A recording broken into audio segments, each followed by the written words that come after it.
E aí, sabe aquela pergunta que às vezes surge na cabeça? Ué, mas por que as coisas são assim?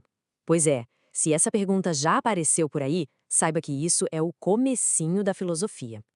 Hoje, a gente vai fazer uma viagem no tempo para entender o que é, afinal, essa tal de filosofia. Vamos descobrir como a humanidade deixou as explicações com deuses e mitos de lado para começar a usar uma ferramenta nova e super poderosa: a razão. Bora nessa? Olha só o nosso roteiro de hoje. Primeiro, vamos entender que atitude é essa que faz a gente pensar diferente. Depois, vamos decifrar o nome filosofia. Na sequência, a gente mergulha no mundo cheio de mitos para logo depois ver a chegada da razão e, por fim, colocar essas duas visões de mundo lado a lado. Então, vamos lá. Primeira parte. Uma atitude incomum. Antes de qualquer livro ou teoria complicada, a filosofia nasce de um jeito de olhar para o mundo, um jeito que não é o nosso piloto automático de todo dia.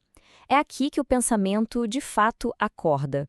Tudo começa com essa pergunta: por que as coisas são como são? Parece simples, né? Coisa de criança, talvez.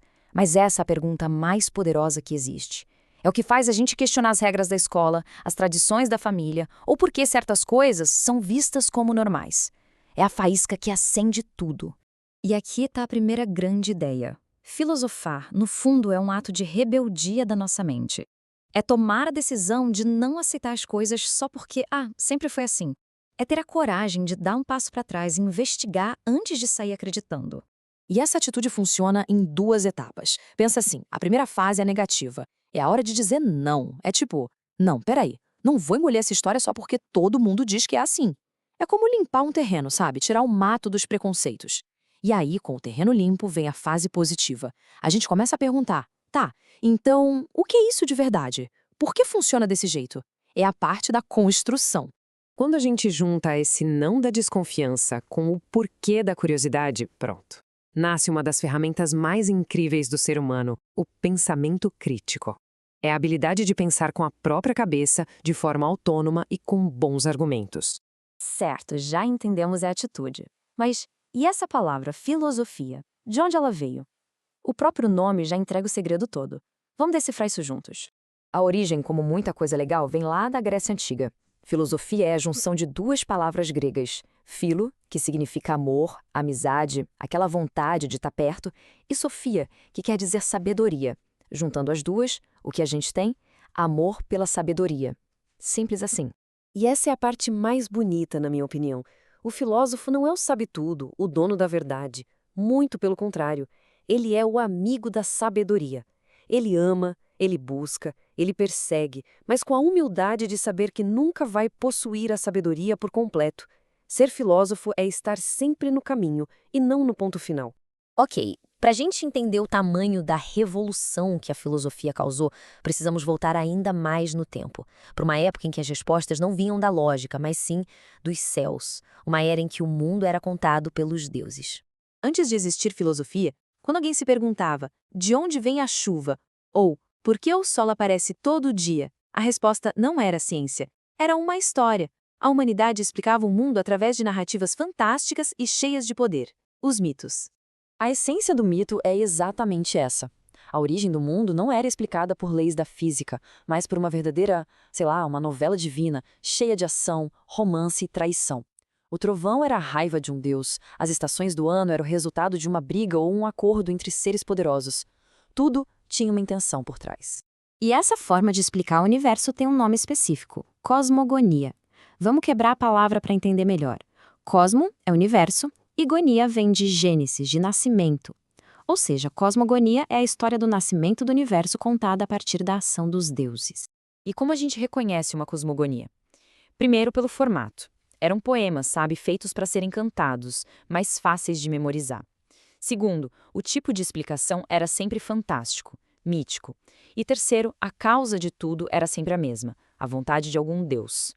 Por muito, muito tempo, o mundo foi explicado assim, pelos mitos. Mas aí, em um cantinho específico do planeta, alguma coisa começou a mudar. Uma nova forma de enxergar o mundo estava nascendo. Uma verdadeira revolução da mente humana. O palco dessa virada foi a Grécia Antiga, lá pelo século VI a.C. Alguns caras começaram a achar que a resposta porque um Deus quis já não era mais suficiente. Eles olharam para as mesmas estrelas, para o mesmo mar, mas em vez de enxergarem deuses, eles começaram a procurar padrões, causas, princípios lógicos. E com essa nova atitude, nasce a cosmologia. Percebe a mudança? É sutil, mas é gigantesca. A gente troca o gonia, do nascimento divino, pelo logia, que vem de logos, ou seja, razão, estudo. A busca agora não é por um criador, mas por um princípio racional, uma lei da natureza que explique a ordem do universo. E as características aqui são o exato oposto da cosmogonia. Em vez de poemas, agora temos textos em prosa, como os que a gente lê hoje. Em vez de histórias fantásticas, explicações racionais. E o mais importante de tudo, a base não é mais a fé em um Deus, mas a força de um bom argumento. Chegamos na última parte. Vamos colocar essas duas formas de ver o mundo, uma do lado da outra. É nessa comparação que a gente entende de uma vez por todas o que significou o nascimento da filosofia. Esse esquema aqui resume bem a história toda. De um lado, na cosmogonia, a gente tem o mundo do mito. Poemas, histórias de deuses, tudo baseado na fé. Do outro lado, na cosmologia, o mundo da razão. Textos lógicos, explicações que buscam causas naturais, tudo baseado na argumentação. Foi a passagem da imaginação para a investigação. E essa tabela deixa a diferença ainda mais nítida. Olha só a oposição direta em cada linha. O formato era em versos, virou prosa. A explicação era mítica, virou racional. A base era vontade divina, virou argumentação lógica. Isso aqui não foi só uma mudança de estilo de texto, foi uma mudança radical na forma como o ser humano busca a verdade.